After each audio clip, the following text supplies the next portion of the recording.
এমন একটা রেসিপি, এই রেসিপিটা আমার ভীষণ ভালো লাগে। অনেকেই কিন্তু শাক খেতে পছন্দ করে।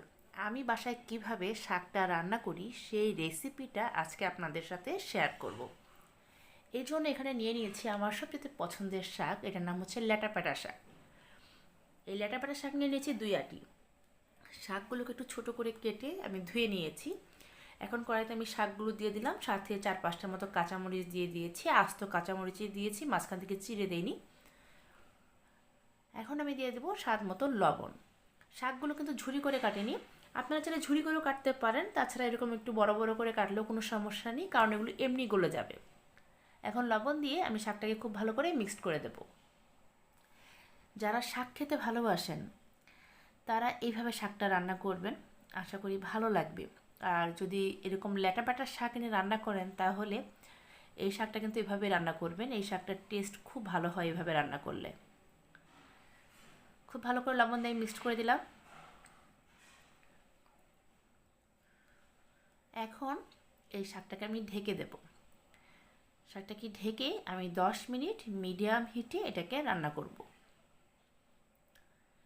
10 মিনিট পর আমি ঢাকনাটা তুলে দিয়েছি। দেখুন শাকের থেকে কিন্তু প্রচুর জল বের হয়েছে। আমি কিন্তু এক্সট্রা কোনো জল দিইনি, তারপরও শাক ধুয়ে যে দিয়েছি তার থেকে কিন্তু শাকের থেকে অনেক জল বের হয়েছে। শাকটাকে এইভাবে চামচ দিয়ে একটু ভেঙে দিতে হবে, যেহেতু শাকটাকে আমি ঝুরি করে কেটে দিইনি, তাই এইভাবে চামচ দিয়ে একটু মিক্সড করে দিলে শাকটা কিন্তু অনেকটাই নরম হয়ে আসবে। আপনারা কিন্তু চাইলে এই শাকে চিংড়ি মাছও দিতে পারেন, যদি আজকে আমি চিংড়ি মাছ দিইনি। যারা চিংড়ি মাছ খেতে ভালোবাসেন, ছোটো চিংড়ি মাছ একটু ভেজে শাকে দিয়ে দেবেন, খেতে আরও বেশি ভালো লাগবে। শাকটা সিদ্ধ হয়ে গেছে, আমি প্লেটে উঠিয়ে নিয়েছি। এখন শাকটা আমি সম্বার দেব, এই জন্য কড়াইতে আমি দিয়ে দিচ্ছি তেল। খুব সামান্যই আমি সাদা তেল দিয়েছি, তাতে 2-3টা আস্ত শুকনো মরিচ দিয়ে দিলাম। শাকে শুকনো মরিচটা দিলে পরে কিন্তু খুব সুন্দর একটা ফ্লেভার অ্যাড করে। এখন এই শুকনো মরিচের সাথে আমি দিয়ে দেব রসুন। আমি এখানে 10-12টার মতো রসুনের কোয়া দিয়ে দিচ্ছি।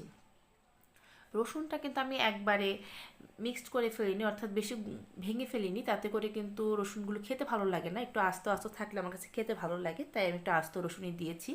আর এদিকে আমি শাকের মধ্যে 1 চামচ হলুদ গুঁড়ো দিয়ে দিলাম। সাথে আমি তেলের মধ্যে দিয়ে দিলাম কালো জিরা, ওটা 1/2 চামচ দিয়েছি। শাকে একটু হলুদ দিয়ে দিবেন, তাতে করে কিন্তু শাকটা দিয়ে কোনো বাজে স্মেল আসে না। আমি যখনই শাক রান্না করি, সেটা যে শাকই হোক না কেন, শাকে একটু হলুদ গুঁড়ো দিয়ে দিই।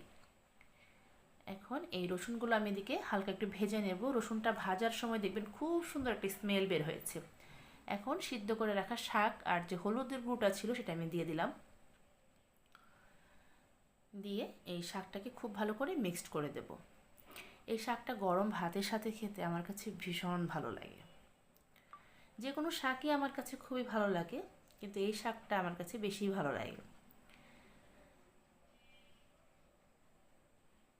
এখন চামচ দিয়ে কিন্তু খুব ভালো করে আমরা মিক্সড করে দিচ্ছি।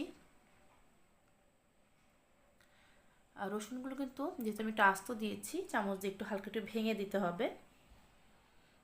এই খাবারের সময় দেখবেন এই রসুনটা কিন্তু প্লেটে পড়ে, এই রসুনটা আপনারা ভাতের সাথে মেখে খেয়ে দেখবেন, খেতে ভীষণ ভালো লাগে। আমার কাছে রসুনের ফ্লেভারটা বেশি ভালো লাগে, আর রসুন আমি খুব পছন্দও করি, তাই আমি যখনই শাক রান্না করি একটু রসুনের পরিমাণ বেশি দেওয়ার চেষ্টা করি। হয়ে গেছে আমার ল্যাটাপাটার শাক। এবার আমি এটাকে প্লেটে সার্ভ করে নিচ্ছি।